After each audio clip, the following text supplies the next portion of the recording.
You're okay. It happens all the time. No, not yet. We're going to stop here. Alright, so go ahead and turn your camera back on again. You have Robert, Lynn, what else do you have? Gail. Gail. Go ahead and turn yours down on mute for me, just because this is a quiet area. Anything else going on? Anything else heard? Okay, so let's talk about why. Well, I guess first off, my wife just texted me and said we got a really nasty storm headed our way. It's going to start right at 11. So, where did everybody park? Really close to where we met you. Yeah. Okay. Yeah. Same here. Maybe half a block. Okay, so what we're going to do if it starts raining, where we end, there's a parking garage right across the street where we can stay dry. And hopefully we can get through this space pretty quickly, and the next two spots will be really close to it. So that way, if it runs a little bit over, I don't care. It's just a matter of like, we're going to protect the equipment, and obviously some of you are wearing white. So again, we don't want to be soaked, right? So she's like, oh no, I am wearing white. That's me. Hello. Where the heck are we? We are inside Lodge Alley. So the reason why I asked you guys for names is because when we crossed that last crosswalk coming down East Bay Street, that's where the original Charlestown Wall used to be. You're standing on one of the first streets of Charlestown. Charleston used to be called Charlestown, the walled city, obviously named after King Charles. So the reason I asked you for names, I have the full list of residents of every single person that's ever lived down here. Don't look too impressed because it's not a long list. I do get the same names over and over again on a 6 to 7 week loop. So here's how this goes down and why this is actually happening. Now, Robert, Gail, and Lynn, I don't know if any of those names are going to be relevant on that list. I'll have to look them up because I don't have it memorized.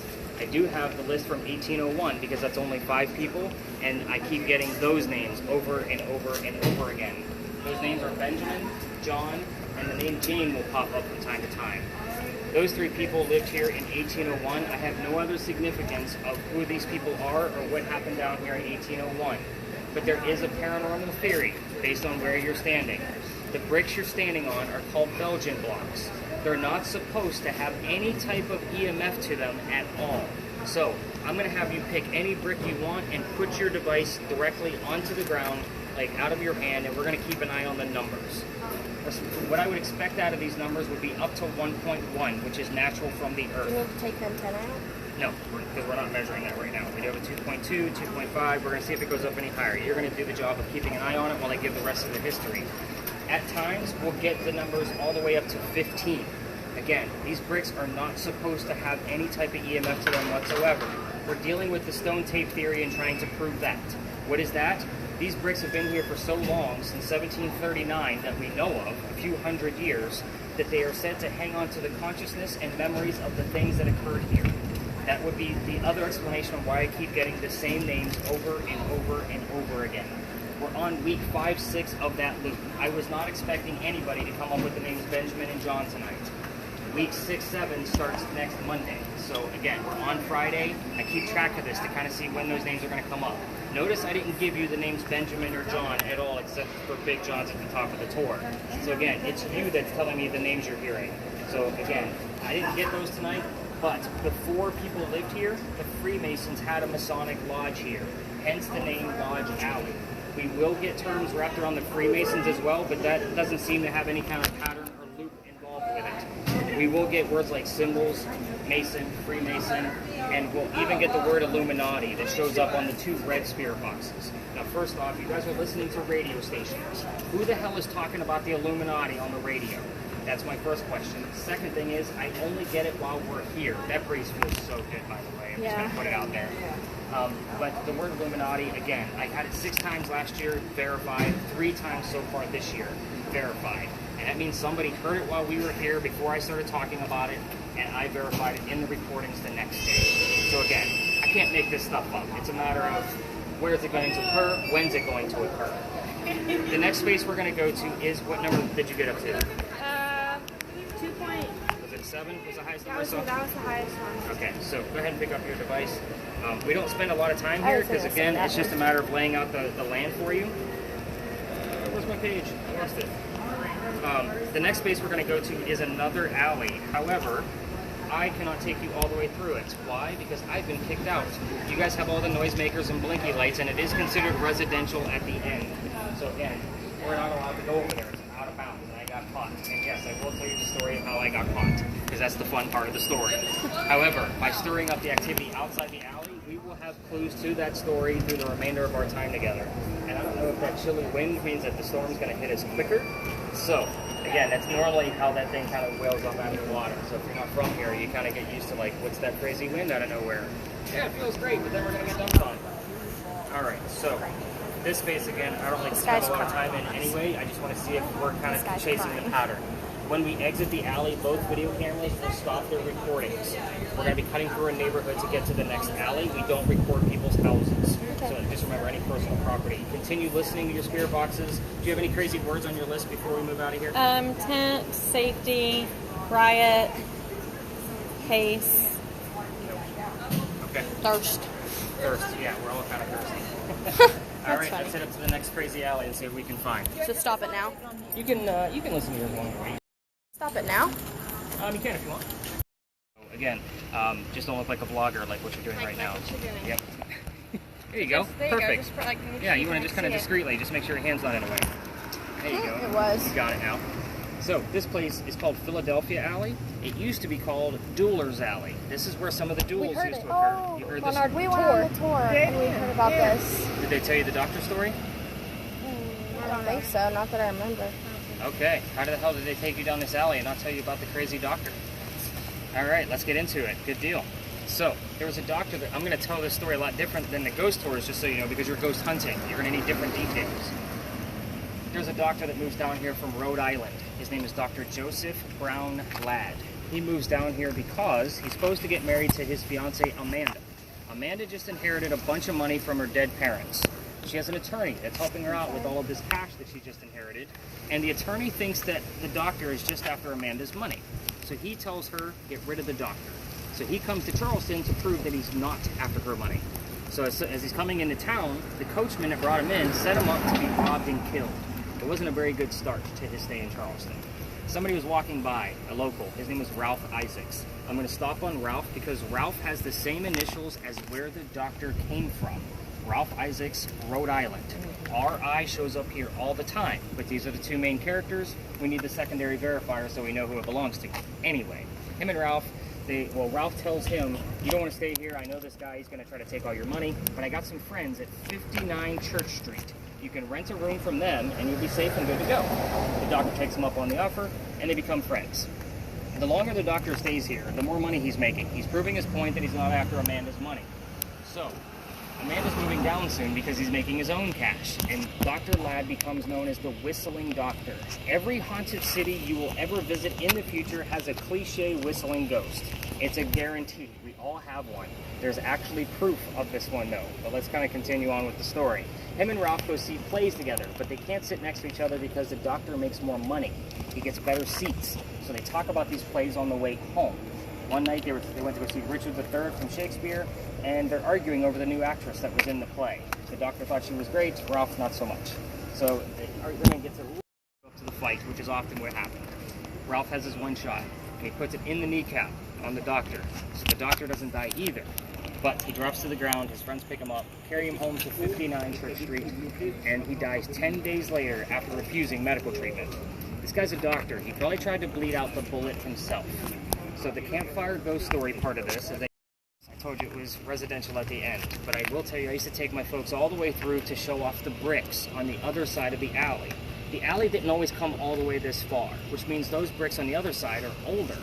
They're sun-dried bricks from slave children, so they had to literally turn those bricks in the sun to bake them. There's a full handprint from a slave child and fingerprint swipes in those bricks at the end.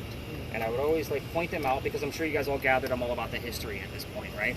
So everybody wants to stop and try to get some kind of activity out of it. And I treat those bricks the same way I do a grave. That kid's not staring at that brick in the afterlife, trust me. So one night, November 26th of 2020, my entire team wanted to huddle around and try to get some activity out of the brick. It's outside a gentleman's dining room window. He's not very happy with me. He come out screaming. My daughter was on the tour that night. She thought it was hysterical because Dad's getting screamed at, and we moved on. The next day was Thanksgiving. I did not have a tour. I worked in retail for over 20 years. You can all understand why I took Thanksgiving off. The next day after that was November 28th of 2020. I got a phone call from the tourism office asking me to go down halfway, which is as far as we're allowed to go, or to reroute my tour. I decided it's not fair for my 10 people to try to work around 20 to 60, because that's the size of the other tours. You can understand why in such a small space. I tell my team we're gonna reroute and see what happens. I also told them I didn't even believe in the ghost story we were about to find out, like go investigate, but we're gonna see what happens. We're gonna wing it. Before we leave, somebody hears the name Anne on a spirit box. I did not tell them we were going to be investigating the female pirate Anne Bonny. So I'm like, all right, maybe there is something going on here. We go up there, somebody else hears the number 300 out of another spirit box. I have no idea what that means. 20? There were a whole bunch of people, so I stopped so I didn't record them. Oh, I got you. That's why I said be discreet. Yeah.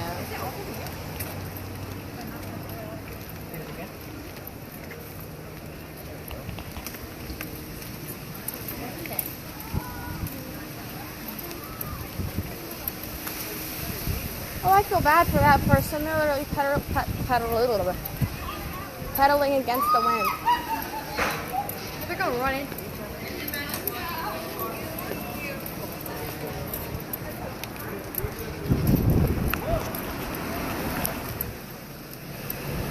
Getting stuff in my eye.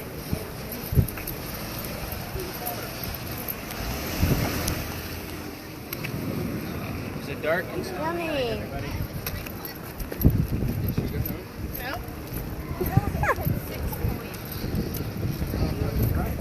That lady, she said it's sprinkling. The man said, should we go home? She said, no.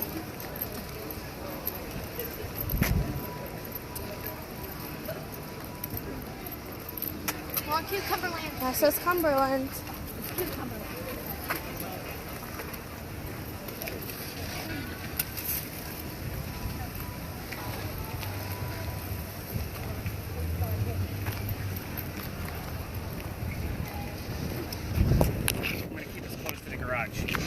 Because it's literally going to be any minute. Yeah, you're seeing it again. You want it? No, we're going to hang on to it. Okay. So, again, I know it's going to be any minute. In the event that it starts dumping on us, we're going to go directly across the street into the parking garage. So, I just looked at the weather. You go up through that? Yeah. Yeah, we're going to either go up through there or back around this way. We can get to the garage that way. This one is probably quicker, to be honest with you. All right, we did get the, what did you hear again? 6 what? 6 point. 6 point. The number 6 shows up here often. Let me kind of tell you why, and it's normally not a story that I normally tell, but I'm going to give it to you quick. It's only because every ghost tour tells this as their big finale. They're going up to the cemetery. There's 2 different sides to the cemetery. If you're from Charleston, you get buried by the church on the eastern side. If you're not from here, you get buried on the other side of that ivy wall. The sign on the eastern foliage. side... I have foliage. The ivy wall. Yeah. Interesting. So... 6 point. Now, they're going up to stare at a sign that says there's no ghost here, but the Holy Ghost. There's a reason why that sign is in the cemetery. Back and forth? No, that's John Calhoun. That's a whole different story. Yeah, we're at the same. You're at the right cemetery. So, but the sign is for something else. So go ahead and mute it. Now, the reason why that sign is there is because in 1888, a young lady died by the name of Sue Howard Hardy. I'm going to point out her initials because you're ghost hunting. Sue Howard Hardy. Shh. It happens all the time. It's cheesy, it's campy, I hate it, but it happens. It was a dark and stormy night, everybody. I just had to pull that out as the writer, sorry. But anyway, Sue Howard Hardy dies 6 days after her stillborn child. 1987. So Kodak doesn't know what to do with the picture either. For guys like me, this thing is gold. Like, you can literally see everything inside this picture. There's a woman wearing a shawl, praying over her own grave, and there is a baby basket next to it. Like, it is. Now, because you're all female, I'm not going to show the picture. Do we make a run for the garage now, I think? Yes. I think it's a safe time to say yes. All right, let's go around this way. And 200 million doesn't mean 200 million. Probably not. Oh my god, I'm gonna get sucked away. Ow! I'm melting! That's exactly what my meatball said today when it started raining. That's so funny. Great minds think alike. We made it. So, back to Sue. A girl Because and I it's cursed. earlier yesterday. To females. Thinking the same thing. I'm not going to show this picture to all of the females. So, the first picture basically states that if you handle it, even in a digital format, you're going to have the same symptoms like we talked about at the beginning of the tour. The dizziness, the headache, the nausea. Pregnant females are probably not going to have a good, pregnancy based on the gist of the stillborn child story. So, again, I'm not going to show the picture. We do have the word 6 point that came up, and I will give you a link to show you where her grade is to prove that one, the picture will not be in that link. Yes. Not as relevant at all, but while we were over there, it like covered in the sixes the entire time. I don't know if that's relevant, but it was like, it said It's on 6 uncanny for for a sure. while, and then 1, 2, and then into 6.6, and then back to 1 and 2. Mine says gagging. Yeah, I got nothing on that. We had gorging yesterday. That was a weird term that I'd never seen on there before. So, let's talk about Anne Bonny, and hopefully the rain will subside where we can actually get over there and investigate and actually see what's going on. So, at that powder magazine, we go there because the building was being constructed at the same time that Anne Bonny was actually coming to Charleston to start her life as obviously a pirate later on. So, again, this is a parking garage. People are going to be interrupting all the time. Oh, you're good, you're good. We're trying to stay dry. How are you doing? So, that building was being built from 1703 to 1713. And Anne Bonny came here in 1708. She was a young girl. So, she moves here from Ireland. She's with her dad and his mistress. The mistress is her mother. So, again, there's a couple of twists in this story, so I hope you guys can follow me. So, the three of them are running away from his wife. Because again, this is an illegitimate child in 1708. She's a young lady, so when they get here, Dad buys a plantation in Georgetown. So they moved here from Ireland and made that trek all the way to Georgetown. He buys a plantation. Mom died pretty quickly. So that means he has to send young Anne down here to be able to sell anything from the plantation to kind of keep things afloat. So back home in Ireland, Anne was kind of a badass. When she was only like 10 or 12 years old, they say she killed one of her servants with a knife to the belly. I want you to kind of keep that mentality in the back of your brains as we kind of talk about the story. Fast forward, that building's done in 1713. Pirates are coming through Charleston in 1715. So Anne is pretty stoked because she wants her freedom and she knows the pirate way is the way to do it. So she falls in love. Guy number one. Yes, I'm going to keep tallying. There's a handful. Guy number one turns out to be James Bonny. Obviously, you kind of see where this one's going because we already said the name Anne Bonny. But Dad doesn't approve. He's a filthy pirate. They run away to Jamaica. They get married. Anne Cormac is now Anne Bonny. What happens from there is James Bonny is not the Captain Jack Sparrow that she was hoping for. Like, this guy is a privateer. He's a coward in her eyes because he's a spy for the British. So she falls in love again a few years later. This guy's name is John Rackham, but everybody calls him Calico Jack. This is the real person that they based the Captain Jack Sparrow character off of. Jack has his own ship and wants to be part of it, so he makes, but you can't put a girl in the crew. That's the whole bad curse, basically. Like, they're just bad luck. So he makes a deal with her. If you dress like a girl, or dress like a guy, you can be part of the crew, but you're going to be a female in my quarters. She's okay with that because Dad used to hide her back in Ireland to hide her away from his wife. So she's like, whatever, I'm a pirate, let's go. So, being a female in his quarters, she's eventually going to get pregnant. And you can't have a pregnant pirate dude on the crew. Like, somebody's going to figure out that she's a female. He drops her off in Cuba to go have the baby. Come back later, we'll figure it out later. She goes and has the baby, but returns with no child. We have no idea what happens to the baby. She's also dressed like a female, which makes Jack pretty angry. Now everybody's going to find out that she was a female aboard the ship. Bad luck. So, there's another pirate crew down below deck that Jack captured, and Anne's going to go flirting because that's what Anne does. Guy number 3. Guy number 3 turns out to be a female, dressed like a guy, to be part of the pirate crew that Calico Jack just captured. Her name is Mary Reed. So her and Mary become friends, possibly lovers. We're never going to know for sure. And the British find out where they are. They send their entire fleet of ships to come take down the one pirate ship.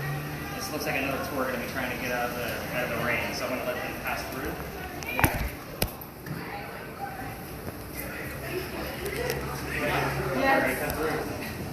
So, Anne and Mary are the only two pirates that are able to come up and fight because they're not drunk. The other ones are. And they're trying to fight off the British with their one bullet flintlocks because they don't know how to use the cannon yet. So, again, they're obviously going to get taken because two ladies taking on a whole fleet of British ships is not going to work. As they're being arrested, she looks at her captain, her beau, Calico Jack, and says, "You should have fought like a man instead of being hanged like a dog." So the word dog shows up on the spirit box quite a bit here. The judge, his name is Nick as well, so my name shows up here a lot between me, the judge, and there's actually another Nicholas that's relevant to the area, a whole different story. But The judge wants to see the two men that fought back so valiantly by themselves after he's tried and hung Calico Jack and the drunken pirates that wouldn't come up and fight. So Anne and Mary go in front. They reveal their gender, that they're female. He doesn't care. They're still pirates. He's still going to hang them. We plead our bellies was the last thing they said, claiming to be pregnant. You can't hang a pregnant woman in 1720. It's illegal. So he sends them both back to jail, delays the hanging. Dad is still here in the Charlestown area with all of his Irish money because he was an attorney, and he bails out Anne, brings her back home, and she remarries. That's husband number 2 with guy number 4. You're good, come on. Are you trying to go up? Yeah. Sorry. Thank you. So again, 4 lovers that we know of. This is husband number 2. She has 4 kids and dies at the age of 84. Again, very abrupt ending. As far as Mary Read goes, she died a year later in 1721 from whatever pirates died from in a Jamaican jail. So again, use your own imagination. And normally at this point, we'd be near the Power magazine outside of the rain, and I would say the only 2 questions I left out are the name of Anne Bonny's parents on purpose, that's the father and the mistress, and the name of Calico Jack's ship. Everything else is fair game. You guys can ask whatever you want to on your spirit boxes, but a lot of times things will just pop up. As far as the device that you have, I normally ask her what color her hair is and use the motion sensor to see if she'll show us what color it was. And we've been getting it lately. So again, it's a very distinctive color. Obviously, we're talking about an Irish woman. I'm sure you guys can all guess that it's red. So again, the color red would mean that she has to touch that antenna to make it go red. So we reset it and see if we can get the same answer in a different, somewhat location, and we'll get the same answer again. Sometimes it'll show up on the word list. Other times it comes up on yours. Again, we never know where it's going to show up. So it is dumping rain on us. I'm going to check. Anybody been looking at the forecast while we've been standing here? You guys all been focused on me. I don't see us really getting the opportunity to go explore the space. So we're going to kind of take for granted of what's going on with the recordings in here. I'll collect the devices because I don't think this is going to let up anytime soon. I'm going to hang out with you regardless, just because you guys are all parked back where we started, and I'm not. So I'm parked. How far is that? Normally like a 4-minute walk. It says But rain for an hour. Yeah, we are getting dumped on. Okay. Yeah, really bad. So should we start going back to our car? I would say we can, but I am actually parked right down the street. So I'm going to collect your devices here. I'm going to stop the audio, so that way you guys will kind of have a gist of what how much data you're going to get back, and then I'll direct you on how to get back to your cars. There you go. And of course you can ask me, yeah, I just looked at it, see if it gets back. I don't want to keep you guys out here, especially since Do you want me to turn the video off? hour and 45 minutes, and I guess about 5.5 to 6 hours. We got people coming through. Thank you. Do you want me to turn the video off? Yeah, go ahead and stop your video. You're going to have probably about 6 hours.